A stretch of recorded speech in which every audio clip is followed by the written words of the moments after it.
Welcome to the Healing Pod. I'm Megan, a licensed clinical psychologist. And I'm Jessica, a licensed clinical social worker, and this is our journey of navigating anxiety as we learn to take up space and create an environment where we feel that we can belong. Join us together as we learn not just to survive, but to thrive in our anxious brains. This podcast is intended for educational and informational purposes only. It is not a substitute for professional therapy or medical advice. If you are experiencing any mental health concerns, please seek support from a qualified mental health professional or healthcare provider. Remember, your mental health is important, and seeking personalized professional help is key to your well-being. And welcome back. Here we are again, trying to remember how I start a podcast the same way every time. It's like, wait a minute, how do I start these? What do I usually say? Not much. All the things. So, truly, all the things. And then I say all the things, I'm like, well, wait, what was I supposed to talk about? Jess, save me here. What's our topic today? Small moments and tiny interactions. And I like the small moments because they're so much more manageable than the big picture sometimes. Just need that hyper focus. And they do. They make a big difference on your day. Who hasn't had the one good moment that turned you around or the one bad moment that stuck with you for weeks? Yes, exactly. And even, those tiny interactions, just day to day with everybody you encounter, they all shape our lives in some way, even just our day. I do. And they tend to be those little hook ones that get you right in the emotions, right in the feels. Like if it's matching like just that boost that you needed for that day, and like, oh, I was feeling bad about this, and you compliment me, and that just, gave me everything I needed. Or if it's just matching that thing you're worried about for yourself, like, oh, you just insulted me and I was thinking I wasn't worth anything anyway, so I completely believe you, random stranger, and I'm going to think about it for hours. Right. Oh my gosh, what did I say? What did I do? Did I bump into them? Did I not say sorry in the correct way? It's like, I thought I apologized. Did I not apologize? Did I not realize I did something different? Is this a me thing?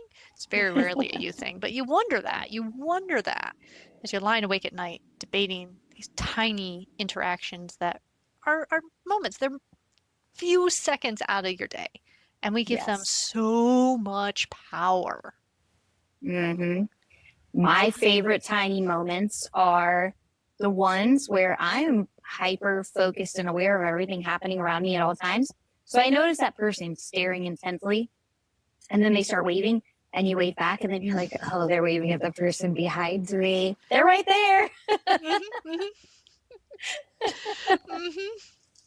Or when they do wave at you and you're like, I was supposed to know that person. Like, yeah. I don't know you. Why are you waving at me? Oh, I run into that a lot because my wife is very recognizable for her family because her hair color stands out. That is the family hair color. So people will start talking like, should I know you? Have I met you? I don't know if I know you or not. Thank you for talking. Hi. Yeah. Hello, fellow friends. Especially because like with our jobs, I go through so much of the time I work not to recognize people. I don't want to go like, oh, hi, yeah, it's great to see you out of the office. I shouldn't have said. So it's just, I try not to visually recognize them when someone talks to me. He's like, hold on, my brain has to click into placement gear. Where do I place you? Who are you to me? Yeah. Exactly. So, friends, as you can tell of our topic today, we're diving into those tiny little moments that hit us right in the feels. The good, the bad, Fear Me and Megan, just the plain weird, and how they shape us as who we are as humans and how we show up in this world. Because I do, because it's the little points of data that we build our sense of who we are and how our interactions work. Like these tiny moments are what we string together to say, this was my day. If the only thing you're thinking about is that moment where you waved at that person that wasn't really waving at you, you're going to have a very set, awkward feeling of your day versus, well, I had a lovely cup of tea in the morning and I chatted with this friend. It was fun. And I found this cool rock on the side of the road. that's a different setup. And it's just what weight do we give these moments? Which ones do we let ourselves hold on to? Which ones stick to us without us wanting to hold on to them? All of that. Yes, they tie to our core needs, that belonging, that validation. Like I said, that who you are in the world. I remember when my kids were little, we, South Tampa, we lived on the Air Force Base, and driving through downtown Tampa, there was this man who sat with a cooler on the corner of like a main road getting onto the highway. And sweetest man ever. And he would talk to everybody. He never like harassed you, didn't hold a sign. He had a cooler with water that if you asked him for one, he sold it. Or if he just noticed you were hot, he would give it to you and he wouldn't ask for anything in return.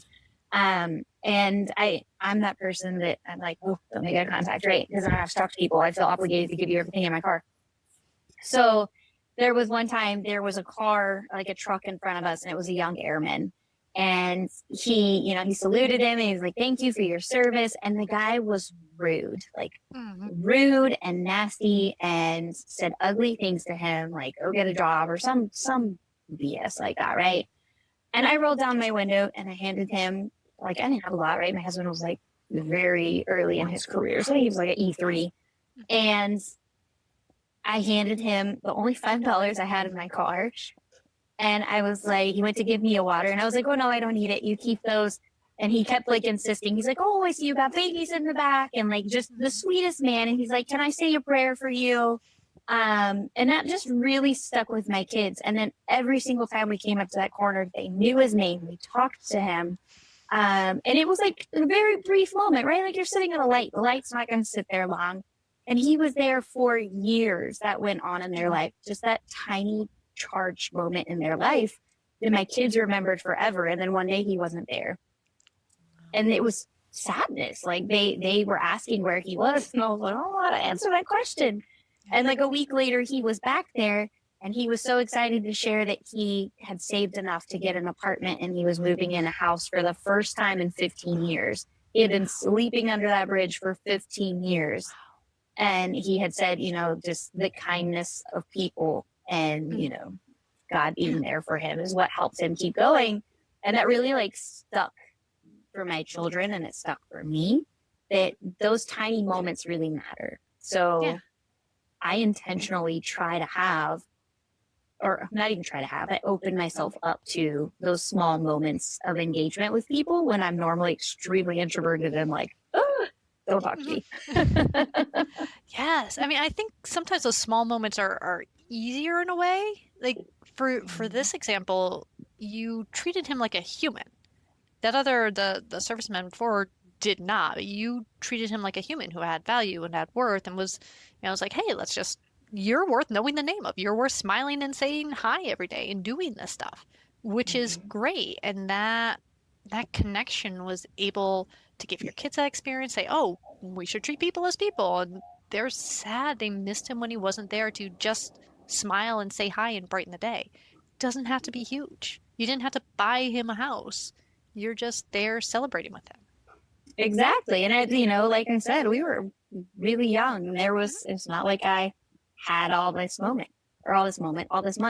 And, it was $5, like that $5 bill was all I ever gave him. And just the sweetest man on earth. So sometimes just being present and allowing that one smile you give to somebody could change their whole day because maybe that interaction before hits them in a really bad way and could be that breaking point for somebody. You don't know what they're going through. Mm-hmm. Yeah. And it is hard because I know the way our brains work, the way we're designed is we are going to pay more attention to the negative. Negative is dangerous. Negative might cause harm, it might hurt, might lose the things you need. So we are wired to pay more attention to that than the positive. We need to encourage ourselves to pay attention to the positive, to really work on holding on to that, to make sure that we are going, oh, someone was nice to me. This person was not, and this feels like I should pay a lot of attention to it, but this person was. So really, I have a 50-50 split here. My day is okay. Some bad, but some good. What else can I add to this? Where else can I put data into my brain to say what kind of day have I actually had and who do I want to be in this day? Exactly. Just being present. Mhm. Yeah. Showing up, my friends. Just show up. It's not that hard. Mhm. And we know you can't be present every single moment of the day. You're going to go in autopilot. You're going to drive your car to work and go, huh, how did I get here? It's going to happen. But the Mm-hmm. more you can purposefully tune into things, the better you're going to feel about that. Even if it's, hey, this was a horrible interaction. Okay, why? Was this actually about you? Was this about them? Was this something that really was that horrible? Do you just feel like it was horrible? Are you deeply, deeply embarrassed and no one else cares about it? What are we doing? How much weight are you giving this? Why are you giving it that much weight?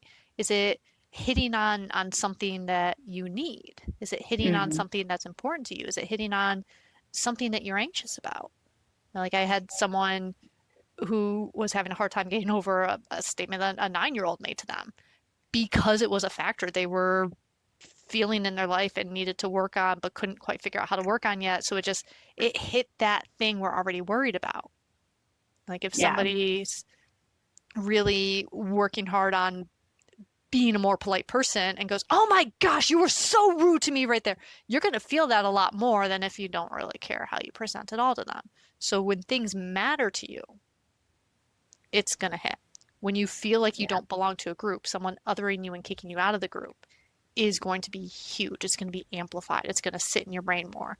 And you're going to need to look at, all right, where are all the neutral times and where are the times where someone told me I did belong to balance it out? Yeah, absolutely. I think like that sense of belonging too, social media is evil for that, right? Mhm. It can be a wonderful thing and it can also be that horrible thing because there's so much that those small interactions that people don't think about, they don't put any weight into. And that one shitty comment because maybe you didn't like what they posted or you just had something ugly to say about their outfit or the size of them. And that one thing could really impact that person for a bigger piece of their life just because you couldn't control yourself and wanted to make a shitty comment because it didn't matter to you. Yeah. Because, I mean, with social media, it's such a dangerous thing because we know they're real people, but we're not really interacting with real people. We're interacting with words on a screen, with an avatar, with someone that we don't get that instant emotional, visceral feedback. So we can say horrible things. I'm losing this argument, so I'm going to make it about you and call you a stupid poopy head. Like, we can do that stuff or have that stuff done to us, and it does hurt. And going, well, it was just an online argument, it's just an online person. The impact is real. What you're feeling in response to that is real. Whether or not it is an appropriate feeling or it matters in the long run, you're still feeling it at that moment. You still need to deal with that feeling. Yeah, exactly. So, how is this going to impact me? How am I going to let it impact me? Because everything's a choice, right? Like, was it an awkward encounter? Am I going to get upset that I waved at somebody that I didn't know? And oh my God, what are they thinking about me? Because I will do that. Mhm. But a lot of times I will turn it into, okay, that was stupid. I'm silly. Gosh, did you see what happened? And if I can laugh about it, then I'm not going to beat myself down about it. Yes. I think you need the laughter. Like, turn it into, like, if you were telling the story on stage in an improv or to your friends later, how are you going to ham this up? What are you going to lean into here? Can you make it a funny story? If you can laugh Mm-hmm. at it and you can share it, it's a great funny story. And that will then lead to how many other people have done this exact same thing. If you keep it from Yeah. being, I am the only one in the world that has ever mistakenly waved at someone, I can guarantee you you're not, who has ever done this embarrassing thing, who has ever had somebody say something like this to me, you're not. If you can keep it from being just about you and make it more universal, even just thinking of, all right, if your friend was telling you this story, if this happened to your friend, how would you respond? Would you be like, Mm-hmm. oh my gosh, you waved at that guy? I'm gonna call you the imaginary waver for now. Don't be that friend. Don't be that friend. Come on. Don't be that Yeah. friend. Because we don't. Because it doesn't matter in the big scheme of things. Emotionally, it spikes you. You feel, the sympathetic nervous system. Oh my gosh, I'm embarrassed. My face is flushed. My heart rate's up. Everything just feels like I need to run away. But you're actually safe. And if we can calm down that side of it and take that step back and look at it in context, it's fine. It doesn't matter. It really Yes. doesn't. And if you're that person that got waved at, turn it into a positive moment. Wave back. I'm one of those people, I twirl my hair while I'm driving, like around my whole hand. And people frequently think I'm waving to them when I'm driving. And I notice it because I notice these things. I'm looking at people. I need to stop people watching. And I will wave back. I mean, and that's, it's such a cultural thing too. Like up here where I am, if somebody honks, you just wave. If somebody waves, you just wave. Like, who's that? I don't know. I didn't actually get to see if I recognize a car. I recognize them, you get it right away. But a lot of times it's like, I don't know. If I run into them later, they'll say they saw me. Great.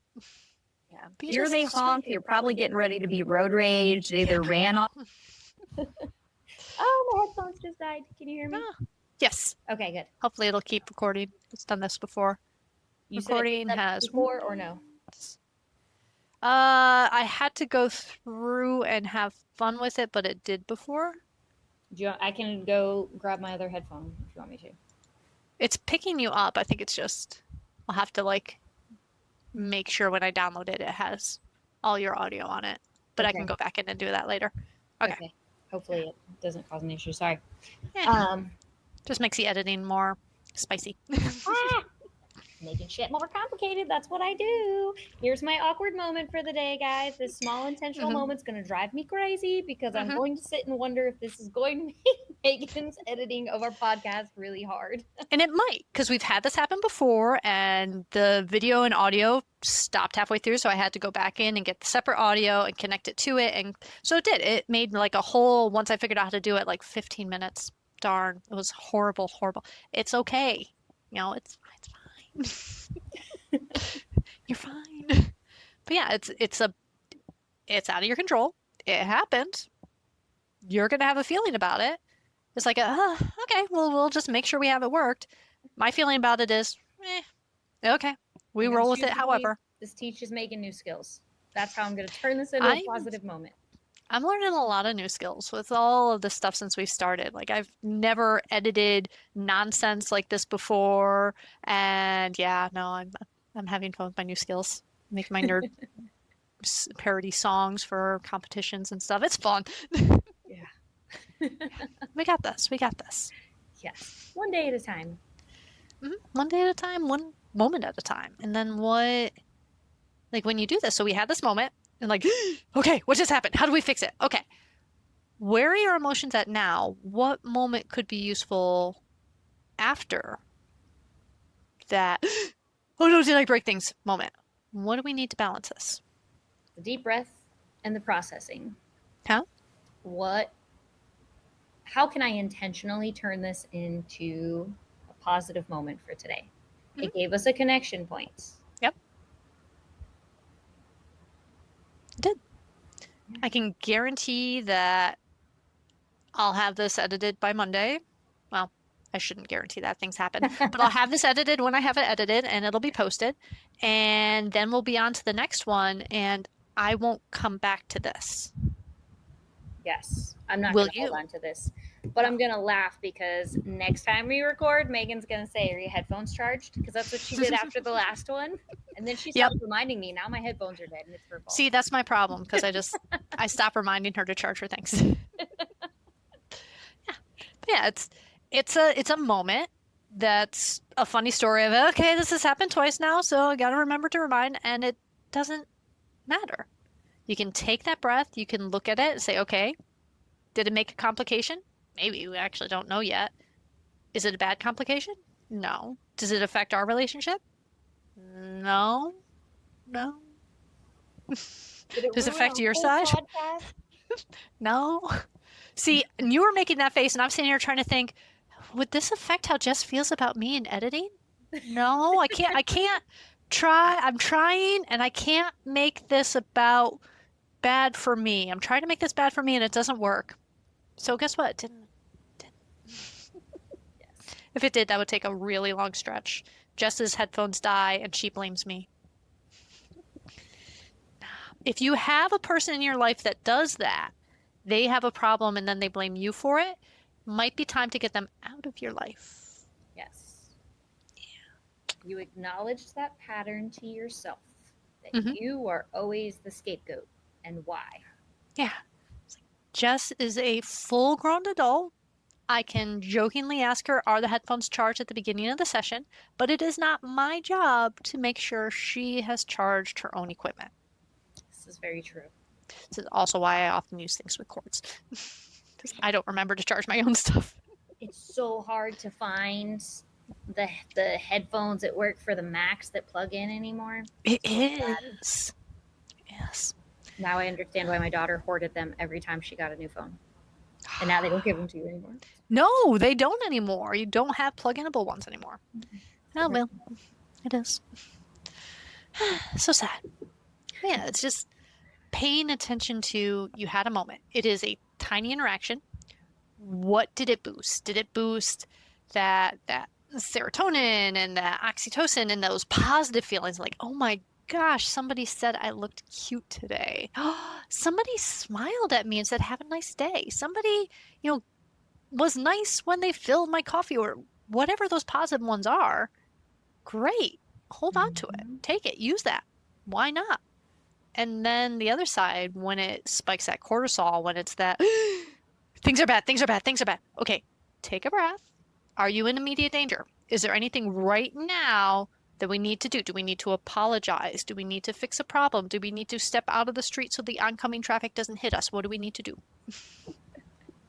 Please do those things. Safety first. All of those things, friends. All those things. Once we have the safety down, then we look at relationship safety. Do we need to apologize more? Do we need to figure out, hey, I'm really sorry. How do we fix this? What can I do for you to make this better? How do we work through this? How do we keep this from being a problem that you're going to rip your hair out and not want to interact with me because we're having this problem every time you see me type of thing. Yep. Relationships matter. If it's a good relationship, it matters. You want to preserve those. And then kind of long term, does this matter? Is this an example of an ongoing thing that is happening that we do need to actually solve? Or is this just a flip of life because things happen? Yeah. And I think a big thing too is making sure that you're creating small moments, small positive moments for people, because it's also good for you. Yes. We're humans, we need community, we need connection. Mhm. As much as we say, I like to be alone, maybe that's true. Maybe that's your recharge time. But Yeah. we need connection. We need to be in connection with others.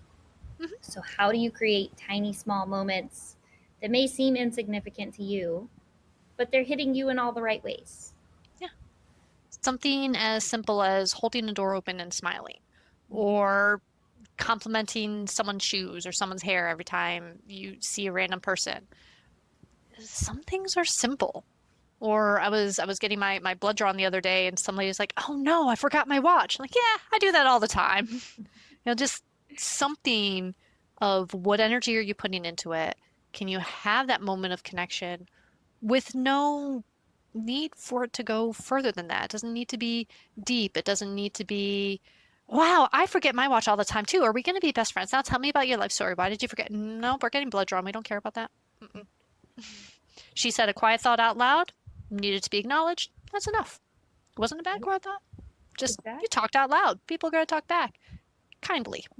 Yes. We were getting school clothes yesterday, and there was this.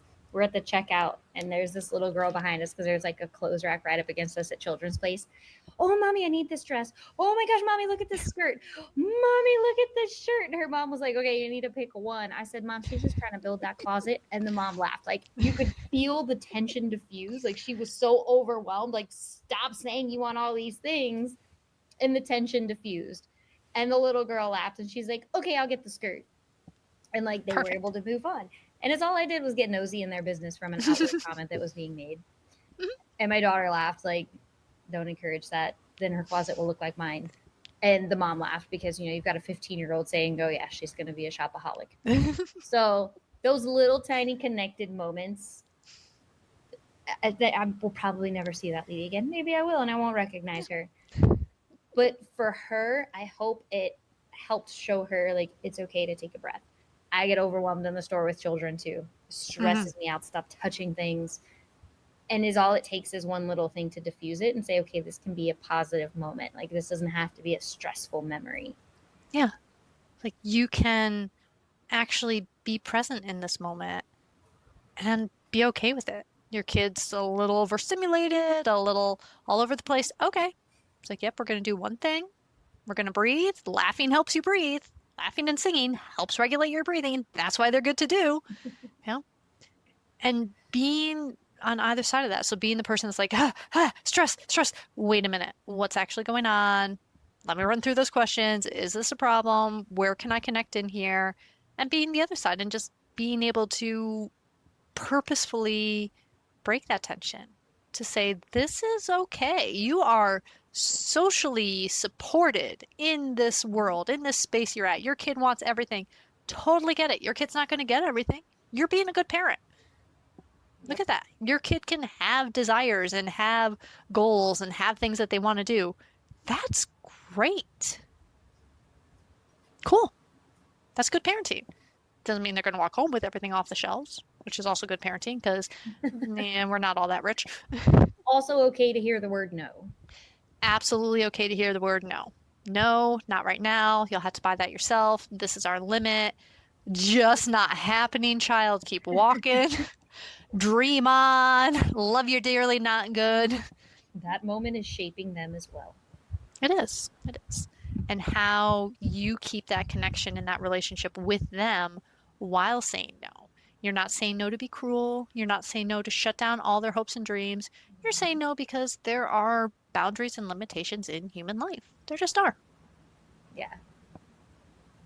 So what positive is there besides? You can't buy clothes, but we'll definitely come back when you do have your birthday money. Whatever. Yeah. Baby steps. Baby steps, baby steps. And you don't have to be perfect at it. Maybe you were like, oh, that was a missed moment. Maybe it was meant to be missed. That's okay. Well, that's the thing with moments. There's so many of them. You are going to miss a lot of them. If you are trying to pay more attention and you're trying to be more intentional in creating your own moments and taking advantage of the good moments when they happen, you're going to notice, oh, I could have done this and I could have done this. And you're going to be able to do that more. Mm-hmm. You're not going to be doing it every single moment of every day because the guru on the top of the mountain is cool because on the top of the mountain and you have like hours of climbing up a mountain to get that little piece of advice, not because every 5 seconds, like, and here's a tip, and here's a tip, and here's a tip, and here's a tip, and I have now tuned you out, and I do not care what sweet thing you are saying anymore because it is just in the background. Yes. So miss the moments and grab the ones that you can grab. The important ones. Mm-hmm. The awkward ones, they're fun. They can be fun. Make them fun. Make them fun.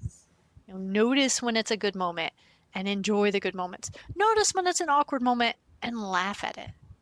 If you have tripped, take a bow. If you have said something down, go and scene. Anyway, do something. Take control over it. Laughter is medicine, and it's okay. Mm-hmm. And if it's a bad moment, just take that bit to process, is this something you want to work on for yourself? Or is this just a fluke and doesn't need to be? Now, if your bad moment is you are screaming at the barista because they dared to run out of your coffee when you wanted to order your coffee, you should work on that one. No, you should go, oh, let me go. Don't be rude to servers. Don't be rude to servers. Go apologize. Go turn it into a good moment. I guarantee every single person in customer service in retail has been screamed at up, down, left, and right by poor customers. What they don't get as often is those apologies. Those, I was wrong. I was bad. I'm sorry. I hope you have a better day. Yes. So why not? Those are my intentional moments because if you are dealing with customer service of any kind on the phone, anything, something got screwed up, The person answering the phone likely had Mhm. absolutely nothing to do with it. Nothing. And now they're just taking the phone call. And they recognize you're pissed off because of something that happened, but Mhm. they're going to be the ones that are blamed. And you're going to be like, how could you do this? Well, I didn't do that, right? I didn't do well in customer service, friends. I get you're upset, but I didn't do it. Well, we had that. We had a doctor's office up here that they switched systems or something. So every single patient got an email of, hey, you're overdue and this is what you owe. So I called just to check. I'm like, I need to make sure because I went on this day and I paid on this day and these are the numbers I had. And now I have this different number here. Do I actually owe you? Because if I do, I need to pay. And if not, I just want to make sure that I'm not going to get in trouble for owing you stuff I don't owe.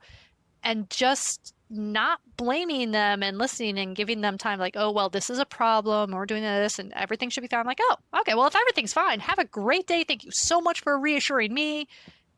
And that made the poor receptionist at the end of the line feel so much better because I wasn't mad and yelling at someone that has nothing to do with the technology about this technology glitch. Like, I just Exactly. wanted to make sure I was okay. So you told me I'm okay. That's a win for me. I'm good. Yes. And I Yeah. recognize when I get frustrated, my voice can sound mean. And I'll Mhm. even tell them, I am frustrated at the situation, not at you. I recognize Mhm. that you did not do this, and I appreciate your help getting it fixed. Mhm. Mhm. And And that usually it matters. will make them want to help you a little bit more because you're not being an Yes. asshole. Just don't be an asshole. Don't Hashtag be, don't be an asshole. yeah, don't be an asshole. If people are in service, like if they are customer service, if they are retail, if they are behind a counter helping you, be nice to them. Because if you're nice to them, maybe they can make things easier for you. Maybe they can make things nicer to you. And if you're mean to them, no, no, you will not get any breaks whatsoever because they don't have to. And why would they if you're horrible? Why? They suck up to you being mean because maybe you'll be nicer? No, no, doesn't work. Yeah. But I think all these bits, all this stuff, like it's wired in us to do this. This is how we connect. We're looking for, do I belong in this community? Do I belong in this society? We're looking for, are you accepting me? Are you rejecting me? So those positives, somebody smiling and opening a door, someone saying, hey, have a great day. Those are the I belong here messages. Those are the I have support, I have a community, I have a family here. This is great. Whereas the you again, just go get a job. Like those ones are the you're being excommunicated. You're being cut out of this. You don't belong where I am. Mm-hmm. So we do react to that because we are very social creatures. No matter how isolated you want to be, because we all want to be that sometimes. A couple of introverts here. Pretty We full like to recharge alone. out. Leave us alone, we will recharge. We still want community. Yeah. We want to recharge alone next to each other. Yes. Let's just sit and read a book together. Everyone Absolutely. That sounds read their amazing. book. Yeah, that sounds amazing.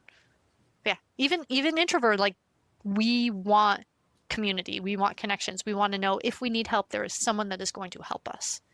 So paying attention to that is what this draw is. That is why we're reacting to this. We want to preserve these relationships. We want these connections. We want to know we belong. How do we actively work to make these little moments that will color our lives a little better? What can we do? That's the Exactly. question. So I think that that can kind of bring us to the micro moment mission. Okay, okay. So sharing with us, or just intentionally being very intentional, choosing to do those micro moments. Maybe you're just in a really good mood when you are grabbing fast food. And I always ask first, how much is that person's order behind me? Because I'm not paying for an $80 order. But if it's like $10, I will cover the person behind me. And maybe that makes their whole day. And, just sharing those little micro moments can help you feel good. And then it's teaching you that gratitude too, right? Like, how did this make you feel when something positive happened today? What is a micro moment that happened for you that probably doesn't matter in the big grand scheme of things, but how did it make you feel today? And that's the thing with these micro moments. They don't you're not saving the world. We are not putting our superhero capes on. We're not doing these giant, grandiose gestures. We're doing little things that make people smile. And in doing that, you will smile. You are contributing to your community feeling good, and that helps how you feel. Be it paying for the person behind you, being nice to the server, complimenting strangers randomly, smiling and laughing and diffusing a tired parent and letting them know they're doing a good job parenting. You know, I was on the fun plane ride where I had to drive home with new stranger friends who are awesome. There was this dad in front of me with his two kids, and we're all stressed because our plane was super late, and he paid for the Wi-Fi. So he's like, "Let me look up your flight for you, and I'll look up all this stuff." It was so freaking sweet. And then I had to tell him, like, your kids are amazing. They're these little kids that were quiet this entire time. They're loving to you. They just wanted to play. You have amazing kids. You are doing a good job. And thank you so much. I am now sprinting off the plane. But just that exchange of somebody being willing to help out when he sees me being stressed all out and just saying thank you. And also, here is something positive back. Here is something I can give you that costs me nothing. A moment of time when we're stuck on a runway and I can't move anyway. That's it. Mhm. And just seeing the impact that being a decent human being and being nice to other people has on them. Do that. Do it on purpose. Make it a habit. Sit there in the morning and say, what kind of day do I want to have? What things do I want to pay attention to today? Do I want to pay attention to how many neutral interactions I have so I'm not saying everything was horrible because of a bad one? Do I want to make someone else smile? Do I want to find something that felt good to me and hold on to it and repeat it over the day and go, this happened, this happened, this happened, and just make that the center of my day? What do I want to do? Why did this feel good? Yeah. What did this click on me? What need was that meeting? And how can I pass it on? How can I create my own micro moment?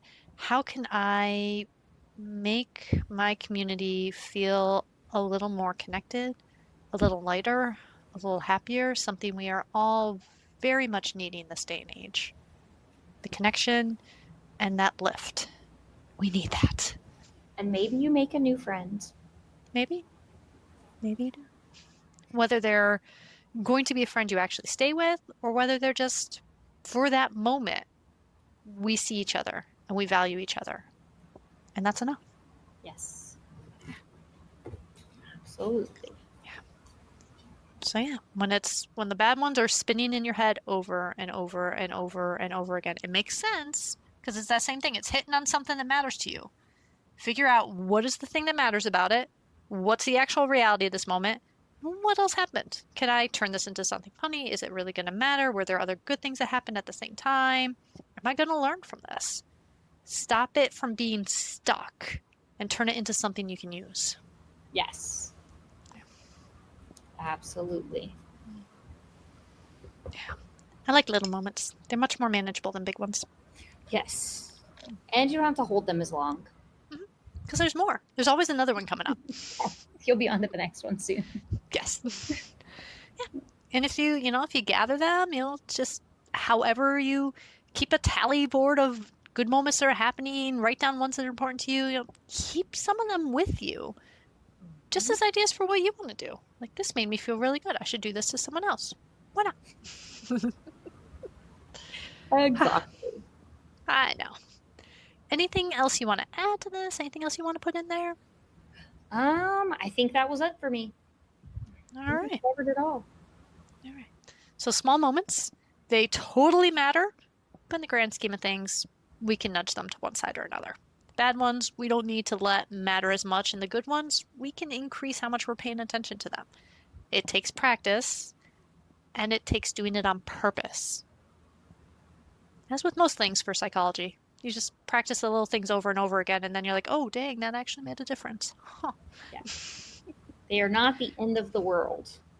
No, not at all. So let's review. So the micro moment mission. So how do you want people to take this moving forward this week? What do you want them to do, Jess? I want you to intentionally look for the positive micro moments and pay attention to how they made you feel. how big is that standing out in your day? And then what do you want to do with it? And once you noticing is the first step. Noticing is always the first step. This is what I'm working with. This is what's going on. Mm-hmm. Then what? I love it.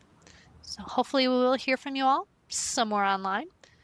But that's all I got. Anything else you got? I got nothing else. All right. Well, if you all found us once, you can find us again. We're the Healing Pod. We're on Apple Podcasts, Spotify, anywhere you can find a podcast, you can find us. You just got to search for us. We are every other week. We are there. We are everywhere else on the internet. Where else are we at, Jess? We are on Facebook, TikTok, and Instagram. Mhm. So I will get this edited and hopefully send little clips over to Jess so she can send them out there so that you guys can have fun with us. But otherwise, we will talk to you again soon. So have a great time, peoples. Bye.